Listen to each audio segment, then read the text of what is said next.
बिस्मिल्लाहिर्रहमानिर्रहीम। अस्सलाम वालेकुम। बहार रमज़ान ट्रांसमिशन में खुश आमदीद। मैं हूं आपका मेज़बान नुमान यूसुफ और मेरे साथ जो मेहमान हैं डॉक्टर हाफिज़ मोहम्मद इशफाक साहब, जो कि गिफ्ट यूनिवर्सिटी में असिस्टेंट प्रोफेसर और इमाम मस्जिद हैं। डॉक्टर साहब, बहुत शुक्रिया, इस ट्रांसमिशन में आप हमारा साथ दे रहे हैं, मुख्तलिफ सवालात की बड़े अच्छे से एक्सप्लेन कर रहे हैं और हमारे देखने वाले नाज़रीन इसको सुन भी रहे हैं और आगे शेयर भी कर रहे हैं। आज एक बड़ा अहम टॉपिक मैं लेकर आपकी खिदमत में हाजिर हूँ, जो कि सोशल इशू बन चुके हो गए। ठीक है, जैसा कि आपको पता है कि जो विरासत होती है उसके मुतालिक मैं आपसे सवाल करने जा रहा हूँ।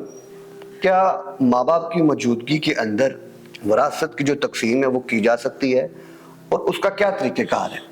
और जब वालिदैन इस दुनिया से चले जाते हैं तो आजकल जो अदालतों के अंदर मामला देखने को मिल रहे हैं कि भाई ने बहन का हिस्सा नहीं दिया तो वो विरासत में आता है, तो उसका कितना बड़ा गुनाह है आपकी नज़र में? बिस्मिल्लाहिर्रहमानिर्रहीम। बहुत शुक्रिया नुमान साहब, हमेशा की तरह आपने अपने प्रोग्राम में दावत दी। आपके ये सवालात इंतहाई अहमियत के हामिल हैं। विरासत के हवाले से कुरान करीम ने इसके तफसीली अहकाम जिक्र कर दिए, जबकि कुरान करीम का ये मिजाज नहीं है कि वो किसी भी मसले को तफसील बयान करे, ऐसा नहीं करता। आम तौर पर कुरान करीम बस एक उसूली बात जिक्र करता है, थोड़ा सा इशारा करता है तो आगे चलता है, लेकिन विरासत के मसाइल को खुद कुरान करीम ने ही बयान कर दिया। सुभान अल्लाह। अब चलते हैं आपके सवाल की तरफ। सवाल आपका ये है कि वालिदैन या वारिस अपनी ज़िंदगी में अगर वो अपने वरासा में तकसीम करना चाहता है तो क्या शरीयत इसकी इजाज़त देती है या नहीं, और अगर देती है तो उसके हिस्से कैसे होंगे जी। तो इस सवाल का जवाब ये बनता है कि विरासत का जो लफ्ज़ है उसका ताल्लुक तो मौरिस की वफ़ात के साथ है। अच्छा, जिंदगी में जो शख्स अपनी प्रॉपर्टी तकसीम कर रहा है उसे प्रॉपर्टी तो कह सकते हैं, जायदाद तो कह सकते हैं, लेकिन उसको विरासत नहीं कहेंगे। सही। विरासत बनती ही तब है कि जब कोई साहिब फौत हो गए तो वो जो तरका छोड़ कर गए हैं वो विरासत कहलाएगा।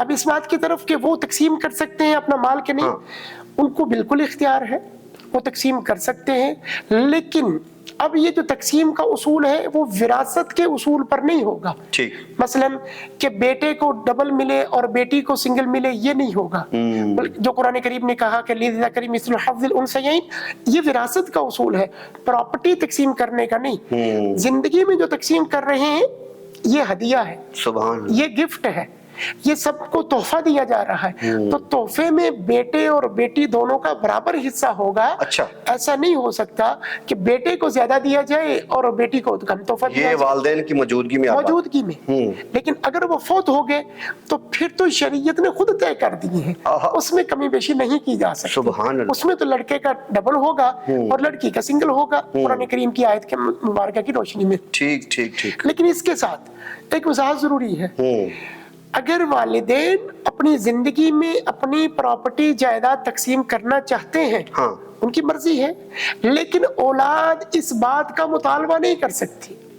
अच्छा, जोर जबरदस्ती नहीं कर सकती, उनके साथ सख्ती से बात नहीं कर सकती कि ये चीज मेरे नाम करें कि ये चीज मेरे, हाँ तकसीम कर दें जी, आप अपनी जिंदगी में तकसीम करके जाएं। अगर वो ये समझते हैं कि बाद में मेरे बच्चों के दरमियान में कोई झगड़ा मसला ना हो तो फिर वो कर जाए, लेकिन उनको कोई फोर्स नहीं कर सकता। अच्छा। बल्कि उनकी अपनी मर्जी है। ये यहाँ तक आपका ये सवाल क्लियर हुआ। अगला सवाल ये है कि बहनों का हिस्सा लोग क्यों नहीं देते? हाँ, बहनों का जो हिस्सा है वो मैंने सवाल इसलिए आपकी खिदमत में रखा कि जब वालिदैन इस दुनिया से जा चुके होते हैं तो भाई जो होते हैं, जो मैं देख रहा हूँ अदालतों के अंदर, थानों कचहरियों के अंदर, कि भाई जो है वो बहनों का हिस्सा मार देते हैं, वो कितना बड़ा गुनाह है? हाँ, बहुत अहम सवाल इस वक्त में हमारे माशरे को जिसकी बड़ी ही जरूरत थी उनमें से ये एक सुलगता हुआ सवाल है कि लोग बहनों का हिस्सा नहीं देते। लेकिन क्यों नहीं देते, इसके पीछे कई सारी थ्योरीज है। एक तो उनमें से ये आ गई कि बहन को जब शादी कर रहे हैं तो उस पर जहेज दे रहे, तो बाज दफा लोग यही समझते हैं चूंकि हमने जहेज दे दिया تو یاد رکھیں جہیز متبادل نہیں ہے وراثت کا. ہاں جہیز آپ دیتے ہیں، تحفہ ہے، دینا خوشی سے چاہتے ہیں تو دے دیں، نہیں دینا چاہتے شریعت آپ سے اس کا مطالبہ نہیں کرتی ہاں کہ آپ نے لازم جہیز دینا ہے، وہ آپ کی مرضی پر ہے. لیکن اگر میں ساتھ یہاں پر یہ بھی ذکر کر دوں کہ اگر بیٹی کی شادی پر خرچ ہوتا ہے تو کیا بیٹے کی شادی پر خرچ نہیں ہوتا؟ بالکل ہوتا ہے نا. ولیمے پر خرچ ہو رہا ہے، باقی سارے امور پہ خرچ ہو رہا ہے، بارات پہ خرچ ہو رہا ہے، تو اتنی ساری چیزوں میں بیٹے پہ بھی خرچ ہوتا ہے، پھر بیٹے کو بھی محروم کر دینا چاہیے. تو پھر بھائی خود کیوں لے رہے ہیں؟ ایک دوسرا یہ کہا جاتا ہے جی بہن لینا نہیں چاہتی. ہاں بہن، اچھا یہ بھی معاشرے کا ایک بڑا جبر ہے، بہن کیوں نہیں لینا چاہتی بھائی؟ لینا چاہیے. اس کے پیچھے پھر ایک اور تھیوری ہے. وہ کیا لگی تھی، وہ بڑے اچھے گھر میں بیاہی گئی، ہاں وہ کھاتے پیتے گھر میں اس کی شادی ہے، اس کو ضرورت نہیں. ارے بابا آپ وہ اپنے والد کا حصہ لے رہی، آپ تو اپنا حصہ دے ہی نہیں رہے. جس والد کی آپ اولاد ہے اسی کی وہ نسل بیٹی اولاد ہے، بالکل ایسا. بیٹی بھی اسی کی ہے. تو بیٹی اپنے باپ کا حصہ لے رہی ہے جو وہ چھوڑ کے گئے، آپ اپنا حصہ تو ان کا نہیں دے رہے.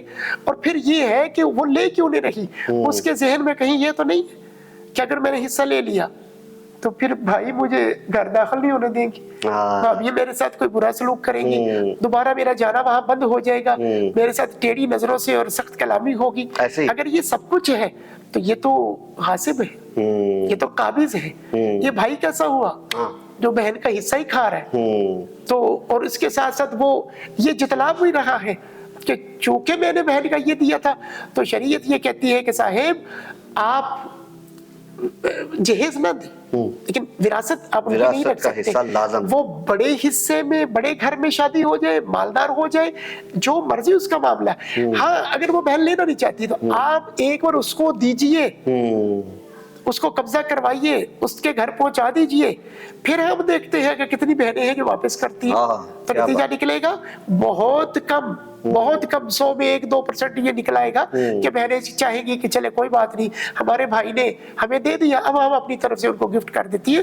تو لہٰذا بہن کا حصہ لے لینا یہ ایک ظلم ہے اور اللہ کے دربار میں اس کا جواب دہ ہوگا. سامعین محترم، جس طرح کہ ڈاکٹر اشفاق صاحب نے بڑے اچھے سے ایکسپلین کیا کہ جو وراثت ہے قرآن میں اس کا تفصیل کے اندر بیان کیا گیا ہے، اور کسی کا حق مارنا یہ بہت بڑا اللہ کی بارگاہ کے اندر گناہ بھی ہے اور اس کا حساب بھی لیا جائے گا. خدا را اس چیز کو عام کریں، بہنوں کا حصہ ان کے گھر تک خود جا کر پہنچائیں، کیونکہ یہ آپ نے جب اس دنیا سے جانا ہے تو خالی ہاتھ جانا ہے. اب تک کے لیے اتنا ہی. ایک نئے پروگرام میں ایک نئے سوال کے ساتھ دوبارہ حاضر ہوں گے.